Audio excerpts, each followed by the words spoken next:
Hi guys, you might notice my lighting isn't that great, and that's because it is nighttime. I have a lot of energy right now and I wanted to film a video. So I decided I would film it even though it's nighttime and I don't have great lighting. Also, I'm wearing flowers on my headscarf because it won't stay still, so I'm wearing a little, I just totally forgot the name of this thing, but I'm wearing it and it's helpful. I also feel like I'm kind of channeling Amy Christina, and she's a mental health YouTuber, and I can link to her in the description. But because she wears flower crowns, which are very pretty, by the way. But today I'm going to be talking about a very important thing. I feel like it's very personal, but it's also, yeah. I've been kind of putting off talking about it because it's kind of a downer. It's not very fun to talk about, but it's important, I think. So today I'm going to be talking about my experience in a mental hospital. Being inpatient in a mental hospital, because I've been in plenty of mental hospital programs, but I want to talk about the time I was inpatient this time. And this is not going to be like One Flew Over the Cuckoo's Nest, so don't expect that.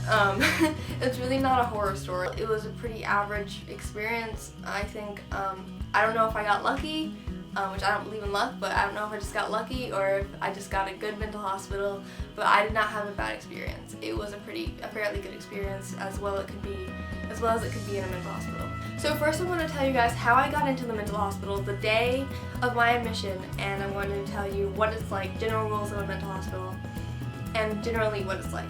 When I was about 15, I was having intrusive thoughts and I didn't know what they were. Turns out they were OCD. But if you want to learn more about that, I can link to the video about my mental health story. But for now, I'm going to talk about my mental hospital experience. So, one day my therapist was concerned about me, so she told me to go see my pediatrician, who told me to go to the emergency room, which is similar to, I think it's called A&E in the UK. But in the US we call it ER. I want to tell you guys about this little moment that was very nice. On the way to the ER we got kind of lost, but I listened to a Christian radio station, and it was talking about the verse Romans 12:12, and Romans 12:12 says, "Be joyful in hope, patient in affliction, and faithful in prayer."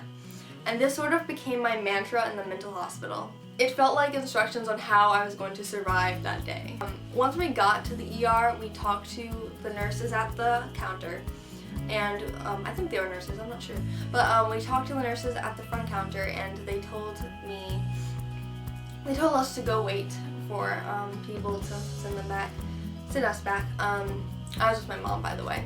And so we went and we waited, and then someone eventually called us back into this little room off the side of the entrance room of the ER. And they asked us why I was here, and they took my vital signs, so my temperature, my blood pressure, my pulse, stuff like that, and they asked for a drug sample, which I'm assuming is because, did I say drug sample? I meant urine sample, which I'm assuming was for drugs, but I don't really know. After they brought me back into the actual hospital area and put me in a room, this room, the room that they bring you back into is like a big room with like a big desk in the middle that's like square, and then there are rooms all on the side, on like the walls. And that's where the patients go, I think, and the nurses and the doctors are all like running around trying to get to the patients and stuff like that. There are also a lot of machines all over the place too that kind of scare me. It's like you don't want to touch it the wrong way and mess up everything.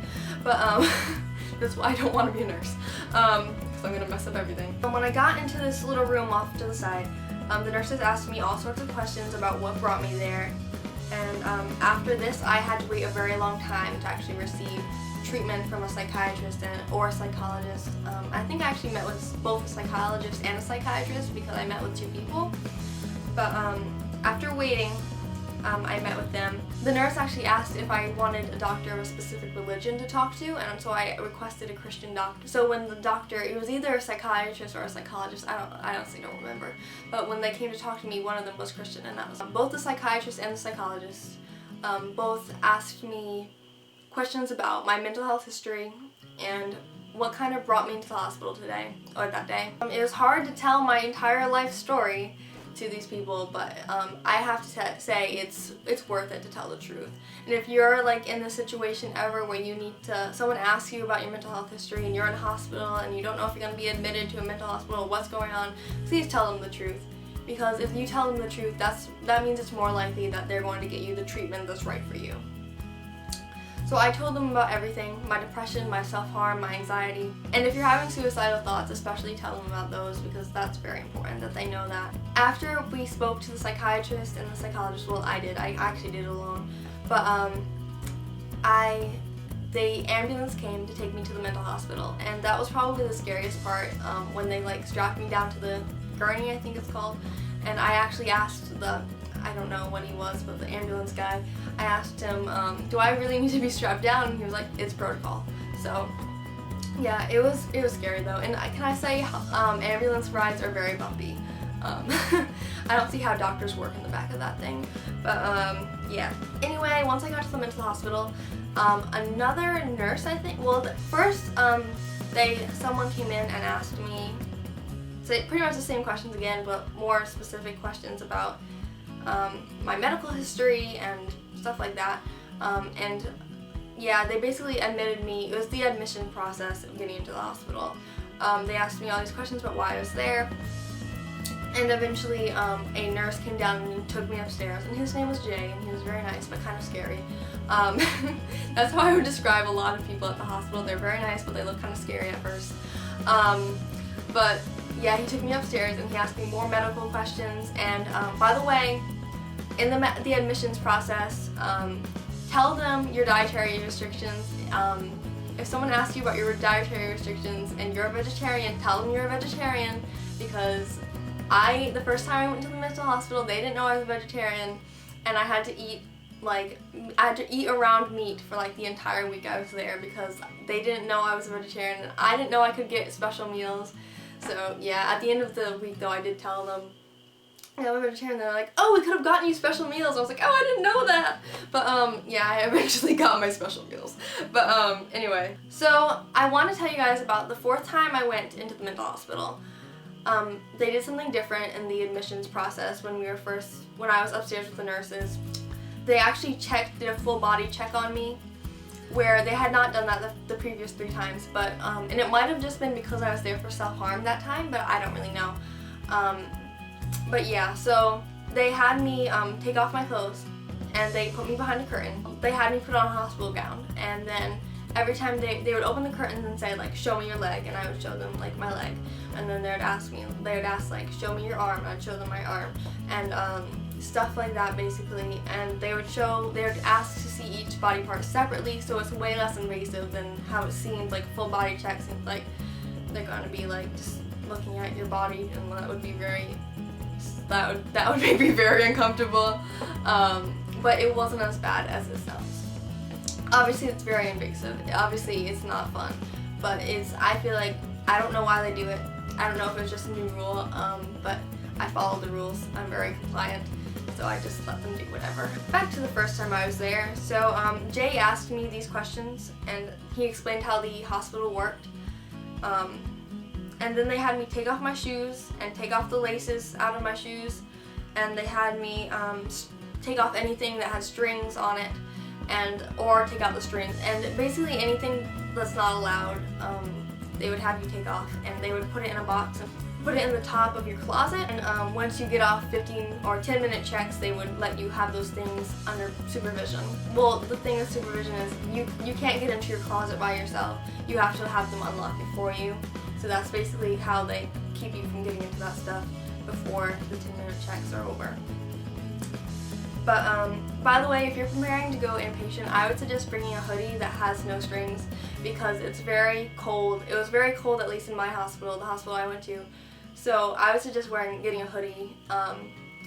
Yeah. Also, one thing that really bothered me was they didn't let me wear my scarves, and that was obviously very important to me that I wore my scarf and that I covered my hair.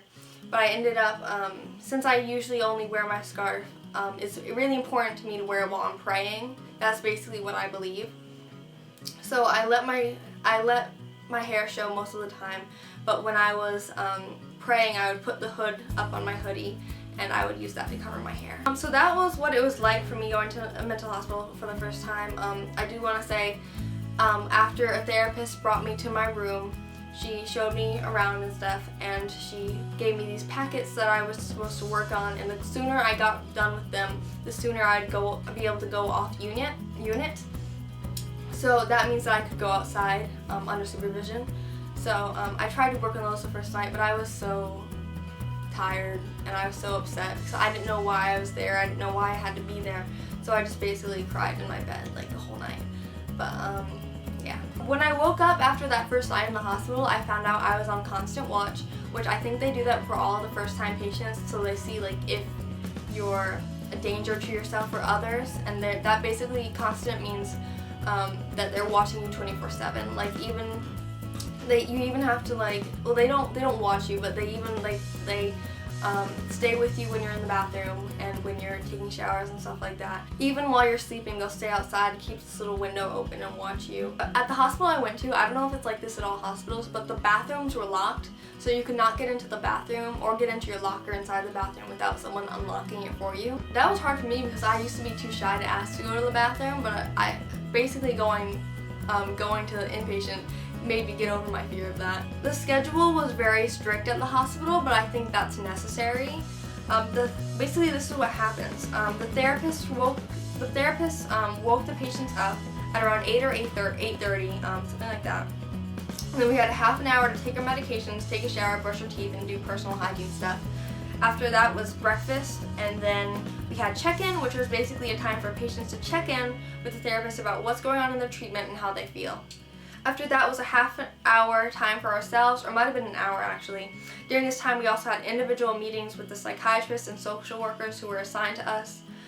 This time can be hard for some people because some people don't like to be alone. And it was hard for me because at the time I was having horrible intrusive thoughts. I didn't want to be alone at all because then I was alone with my thoughts. And you can talk to a therapist about that, though, like if one is uncomfortable with being alone, like you can, like there's options. You can get it in your treatment plan to do something else during that time. After this, we would go to skills group, which was a group to help us develop coping skills, and a psychologist would give us handouts and stuff like that. After that was art, then we had lunch, and then more activities, and then group therapy, which group therapy I really enjoyed, but it was only me. No one else liked the group therapy. But basically we would talk about our feelings, and we would each give each other helpful advice, and it was basically a time for the kids to hang out, not to hang out, but like for the kids to talk to each other about what's going on in their lives and really give advice to each other and help each other out. And for me, I like to help people like that. I mean, I have this whole channel about it, so I really enjoyed that. But everyone else was like, oh, I hate this group, but I like talking about my feelings. I like talking to other people about their feelings. Sorry about that, guys. My card just went full and I had to download the stuff onto the computer before I continued. So let's get back into this. There we go. After group therapy, we would have first we would have an hour-long period where, or a half-hour-long possibly, period where we would just hang out in our rooms again. And like I said, there are ways that you can get it into your treatment plan to not be alone. That's basically for the new staff to come in. I don't think it serves a real purpose except for that. And also this is around the time that they'll have family meetings, which are meetings that involve the family, and you'll have them with your psychiatrist and social worker, possibly. Sometimes just one. But yeah, and that basically updates the family on treatment and makes a plan for what's going to happen after the stay in the hospital is over. One thing the hospital I was at did was it wanted to make sure the family was involved, and that I think that's really good because family is sometimes the biggest issue for the patient. So yes. After the shift change, things are pretty slow. People just pretty much hang out. They have some groups that are just low-key groups within the section, the unit section. And yeah, around after like dinner and stuff like that, some of the patients who are off unit will go to the gym or outside, depending on the weather, with a therapist. Around 8 o'clock we'll have another snack and then we'd watch a movie. And that's basically the schedule of the mental hospital. Also, your family can visit you any time of the day between like, I want to say 7 and 6 and 7, maybe 7 in the morning and 7 at night. Or maybe 9 in the mornings, I don't even know. But any time during the day. And then family can call until up to like 8 o'clock at night, I think. What else did I write down? The people are the best part of staying inpatient, in my opinion. There are staff there 24/7 to get you what you need and to talk to you, and that can be so supportive to people. And some people don't need all that help, but some people do need that help. And I feel like there's nothing to be ashamed of for going to a mental hospital. It's literally just the next level of care.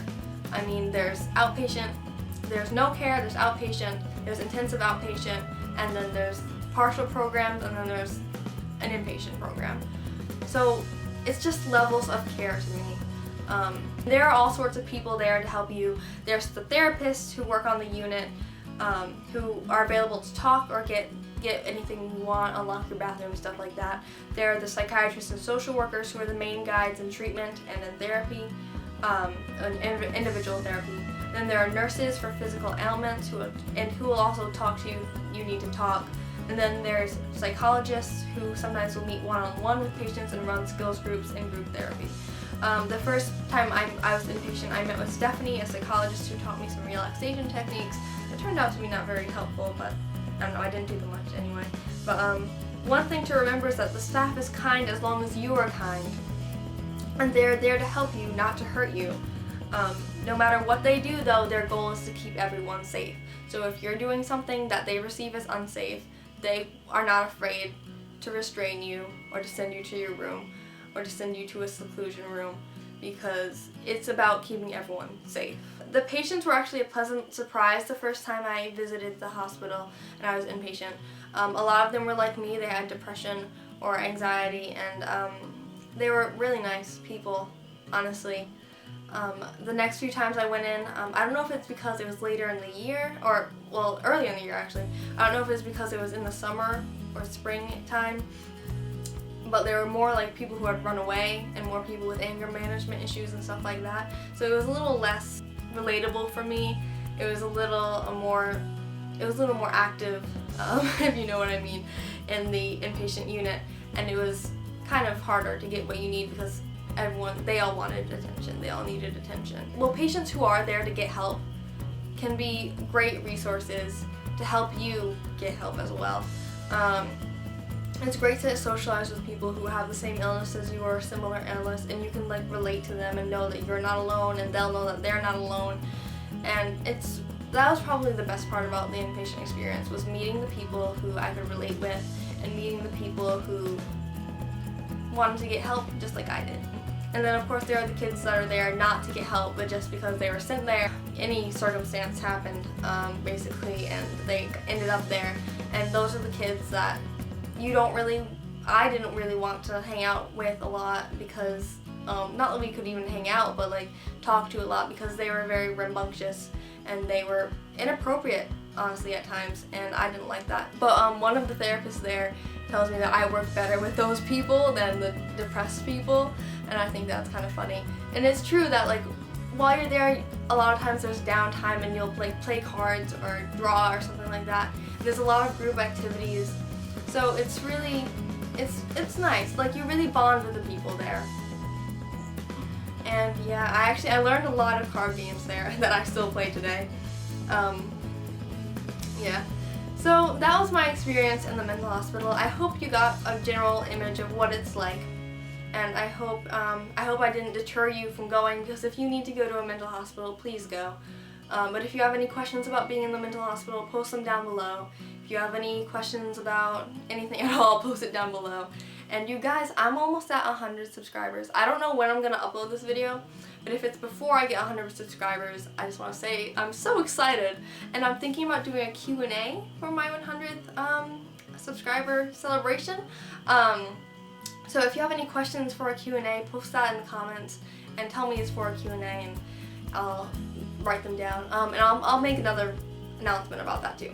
But anyway, thank you guys for watching. Once again, thank you for watching Shalom Aleichem. Like and comment, share this video if you want to.